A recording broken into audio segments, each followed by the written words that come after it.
Hello students, welcome back to my channel learn by practice. बेटा, आपको last class में मैंने आपको बेसिक्स क्लियर करवाया था चैप्टर 3 मैट्रिक्स का। आज मैं आपको 3.1 के एग्जांपल्स करवाऊंगा सारे, ठीक है। Now let's start.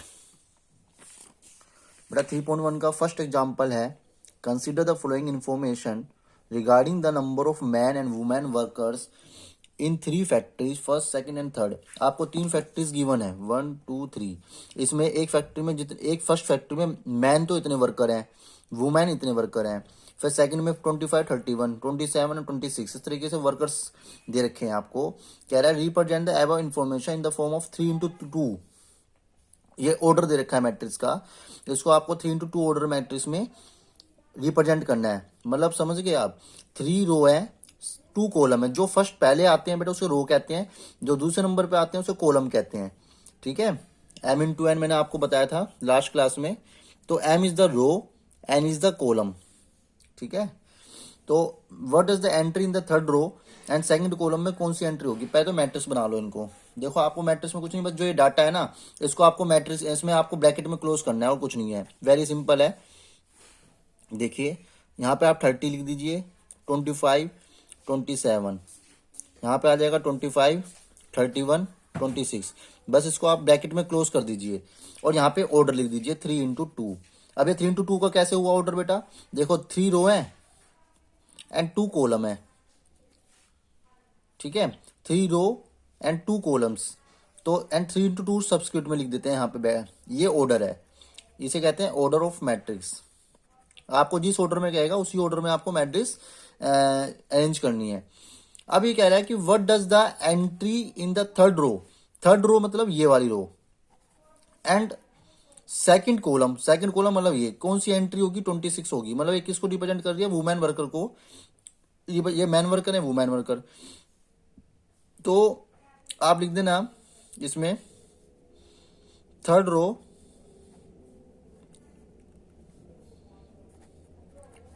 And second column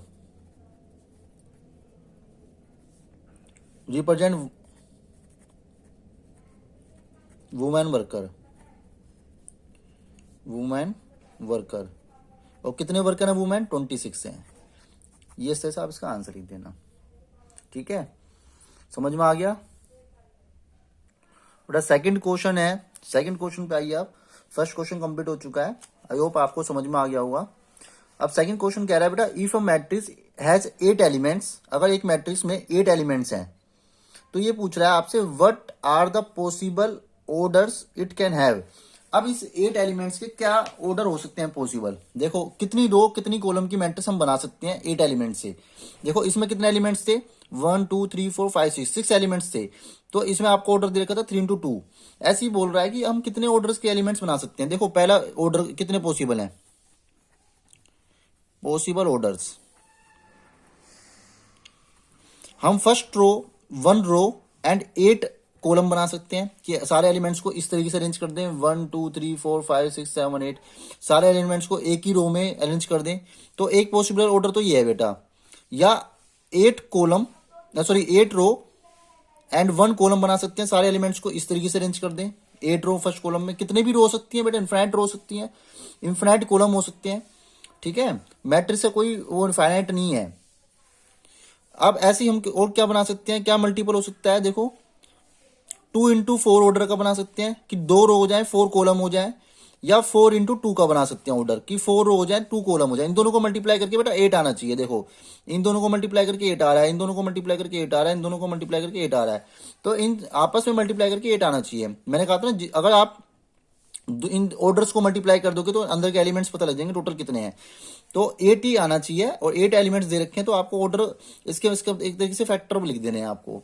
तो मतलब 4 रोज 2 कॉलम की मैट्रिक्स बन सकती है, इसके अलावा और कोई मैट्रिक्स नहीं बन सकती। 4 पॉसिबल ऑर्डर हैं हमारे पास कि हम 8 एलिमेंट्स की मैट्रिक्स को बना सकते हैं, ठीक है बेटा।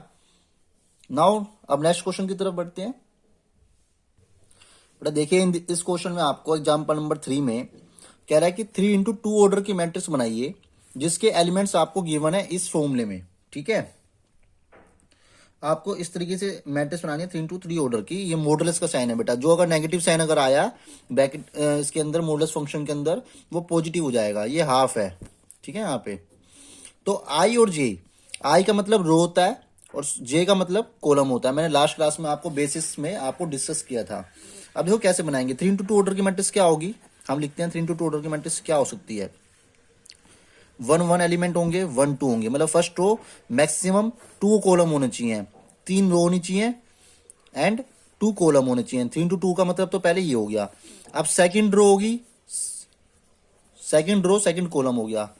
थर्ड रो होगी, फर्स्ट कॉलम होगा, थर्ड रो होगी, सेकंड कॉलम होगा। देखो थर्ड रो है, सेकंड कॉलम, इसलिए यहाँ पे 3 into 2 आया है। ऑर्डर क्या हो गया मैट्रिक्स का, 3 into 2 हो गया।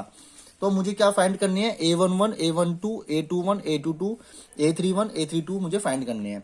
कैसे करूंगा, पहले मैं यहाँ पे आई जे दे रखा है, इसकी जगह पहले 1 1 लिख दूंगा। निकालिए 1 1 लिख दीजिए यहाँ पे। 1/2 आई की जगह 1 -3 into 1, इसकी जगह भी 1। तो क्या आ जाएगा बेटा, 1/2 1 - 3, ये आ गया 1/2। माइनस का 2 आएगा, मगर ये क्या हो जाएगा प्लस का, क्योंकि मॉडुलस क्या कर देता है, अंदर नेगेटिव चीज को प्लस कर देता है। तो 1/2 into 2, अगर मॉडुलस फंक्शन होता है बेटा, तो ये अंदर जो नेगेटिव इंटीजर होता है उसको ये पॉजिटिव इंटीजर में कन्वर्ट कर देता है। 2 से 2 कट गया तो ये आ गया 1, ठीक है। तो हमें एक एलिमेंट मिल गया 1 1। ऐसी 1 2 निकाल लीजिए आप। 1/2 यहाँ पे आ जाएगा 1, माइनस में 3 into, अब कॉलम कितना है, जे क्या है आपके पास, जे है आपके पास 2, तो ये आ जाएगा आपका 1/2, 1 माइनस में 6, तो ये आ जाएगा 5/2, क्योंकि -5 आएगा, -5 पॉजिटिव हो जाएगा, पॉजिटिव 5/2 आ जाएगा। ऐसे निकाल लीजिए आप 2 1, 1/2।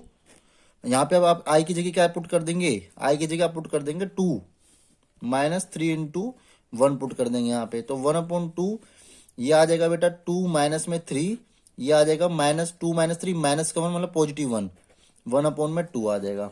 मैं सारे एलिमेंट्स निकाल दूंगा ऐसी। A22 1/2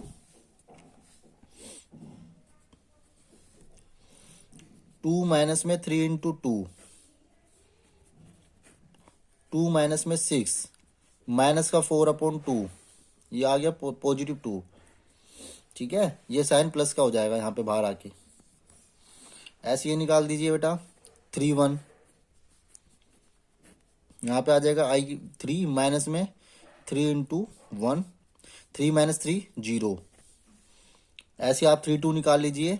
1/2 3 माइनस 3 इंटू में 2, 3 2 जा 6, तो ये आ जाएगा पॉजिटिव का 3/2। तो बेटा क्या क्या वैल्यूज आ गई। अब ये सारी वैल्यूज क्या करेंगे हम इसमें पुट कर देंगे, ठीक है। अब देखो मैट्रिक्स में पुट कर दीजिए। 1 1 आपके पास क्या आया है, 1 1 आपके पास आया 1, 1 2 आया आपके पास 5/2, 2 1 आया आपके पास 1/2, फिर 2 2 आया आपके पास 2, 3 1 आया 31 एलिमेंट आया 0, और ये क्या आया आपके पास 32। तो आपकी मैट्रिक्स हो गई 3 into 2 की। आपको यही मैट्रिक्स कंस्ट्रक्ट करनी थी, आपको मैट्रिक्स बनानी थी। आपको फॉर्मूला दे दिया था मैट्रिक्स का आई जे 1/2 I - 3J। आपको तो हमने इस तरह से ऑर्डर में मैंने एलिमेंट्स हमें क्या क्या चाहिए वो लगा लिए, फिर हमने क्या करना है आई और जे की वैल्यू पुट करते चली जानी है यहाँ पे, ठीक है। ये हमने फाइंड आउट कर ली थी वैल्यूज सारी, इससे हमने ये आंसर निकाल दिया है बेटा, ठीक है। Now come to the next example. But example number 4 है if these 2 matrix are equal, ये इक्वल का साइन है यहाँ पे बीच में। अगर ये 2 मैट्रिक्स अगर इक्वल हैं तो कह रहा है find the value of A B C X Y Z। ये आपको सारे वेरिएबल्स फाइंड करने हैं। तो मैंने लास्ट क्लास में बेसिक्स में मैंने आपको बताया था अगर 2 मैट्रिक्स इक्वल होती है तो उनके करेस्पॉन्डिंग एलिमेंट्स क्या होते हैं बेटा, इक्वल होते हैं। देखो कैसे करेंगे, बहुत ईजी क्वेश्चन है, 2 मार्क्स में आ जाता है क्वेश्चन। x + 3 इसका जो फर्स्ट रो का फर्स्ट एलिमेंट है वो इक्वल टू होगा 0 के, क्योंकि इक्वल मैट्रिक्स है तो 0। तो s की वैल्यू क्या आ गई, -3 आ गई, ठीक है। z + 4 किसके इक्वल होगा बेटा, 6 के। z + 4 इक्वल टू होगा 6, तो z = 6 - 4, z की वैल्यू आ गई आपके पास 2। इसी तरीके से 2y - 7 इक्वल टू होगा 3y - 2 के। 2y - 7 = 3y - 2 इक्वल होंगे। तो हमें क्या मिल जाएगा इससे, -7 + 2 3y - 2y। तो y की वैल्यू आ गई बेटा -5। ठीक है। अब सिमिलरली ये इक्वल है -6, a -1 इक्वल टू रख देंगे -3 के, तो a इक्वल टू -3 + 1, a की वैल्यू आ गई -2, हमें a की वैल्यू मिल गई। अब हमें चाहिए c। अब देखो 0 इक्वल टू रख देंगे 2c + 2 के, 0 इक्वल टू 2c + 2, 2 इधर आ जाएगा माइनस में, तो c की वैल्यू आ गई बेटा -1। And last one b -3 equal to रख देंगे 2b + 4 के, b -3 इक्वल टू 2b + 4, तो -3 - 4 2b माइनस का b, तो b इक्वल टू क्या आ गया बेटा -7 आ गया। तो हमने सारी वैल्यूज निकाल ली, x की, y z की, a b c की। आई होप आपको समझ में आ गया होगा सारे आंसर हो गए। बहुत इजी क्वेश्चन था बेटा ये। आपके इसके सारे एग्जाम्पल्स क्लियर हो चुके हैं। एक एग्जाम्पल हो रहा है बेटा, एग्जाम्पल नंबर 5, फिर आपके सारे 3.1 के एग्जाम्पल्स क्लियर हो जाएंगे। एग्जाम्पल नंबर 5 है बेटा, find the value of A B C and D from the following equation. आपको इक्वेशन देखिए वही अगेन दोबारा से कह रहा है कि मैट्रिक्स क्या है, इक्वल का साइन लगा हुआ बीच में, तो हमें ए बी सी डी निकालना है चारों वैल्यूज। तो हम क्या करेंगे बेटा, करस्पॉन्डिंग एलिमेंट्स को इक्वल रख देंगे। जैसे example 2a + b equal to रख देंगे बेटा 4k, फर्स्ट इक्वेशन हो गई। अब a - 2b को रख देंगे -3 के, 2b को -3 के, इक्वेशन सेकंड। अब इसको बेटा, अब देखो हम कुछ और वेरिएबल पुट करते हैं, इन दोनों की मैट्रिक्स अलग, इन दोनों की इक्वेशन अलग बनेगी सी और डी के टर्म्स में। पहले हमें ए और बी लानी है, तो इसको पहले सोल्व करना पड़ेगा। अब हम दो वेरिएबल इक्वेशन को कैसे सोल्व करते हैं, याद करो 10th क्लास में कैसे किया था, एलिमिनेशन मेथड या सब्स्टिट्यूशन मेथड से सोल्व कर दे करते थे। तो इसको मैं एलिमिनेशन मेथड से सोल्व कर देता हूँ बेटा। कैसे करेंगे, 2 से इधर मल्टीप्लाई कर दीजिए, तो 2 2 जा 4a + 2b, 2 4 जा 8, a - 2b equal to -3।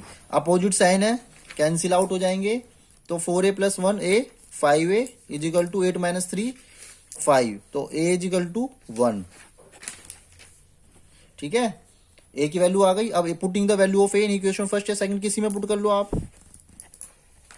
Put in equation first, तो 2a + b इक्वल टू 4, 2 × 1, तो b की वैल्यू आ गई 4 - 2, b की वैल्यू आ गई बेटा 2 आ गई। ऐसा भी क्वेश्चन आ जाता है, अच्छा एग्जांपल था ये। अब दे रखिए इक्वेशन क्या है, 5c - d को इक्वल टू रख दो बेटा 11 के, इक्वेशन 3, 4c + 3d को इक्वल टू रख दो 24 के, इक्वेशन 4। अब देखिए इसको कैसे सोल्व करेंगे, वही दोबारा अगेन एलिमिनेशन मेथड, 3 से यहाँ पे मल्टीप्लाई कर दीजिए क्योंकि माइनस का डी है, यहाँ पे प्लस का 3d है, तो 3 5 जो 15, c आ जाएगा, 3d आ जाएगा, 3 11 जो 33, 4c प्लस का 3d इक्वल टू 24, ये cancel out to each other, and 15 + 4 19c 7 5, 57 upon में 19, 19 3 जा 57, c equal to 3, and put the value of c, put the value of c in equation third में ही put कर दीजिए आप, इसी में ही 5 × 3 माइनस का d equal to 11, 15 - 11 equal to d, d equal to 4। बेटा d की वैल्यू हमें क्या मिल गई, 4 मिल गई। आई होप आपको समझ में आ गया होगा अच्छे तरीके से। बहुत इजी क्वेश्चन था बेटा, 2 मार्क्स में क्वेश्चन ही आ जाता है इक्वल मैट्रिक्स का। एग्जाम्पल यहाँ पे 3.1 के सारे कंप्लीट हो चुके हैं। नेक्स्ट वीडियो में मैं आपका 3.1 एक्सरसाइज स्टार्ट कर दूंगा, ठीक है। वो भी बिल्कुल इसी तरह आप प्रैक्टिस करना, अगर हो जाए तो अच्छी बेटर है, तो मैं करवाऊंगा ही। Thank you so much.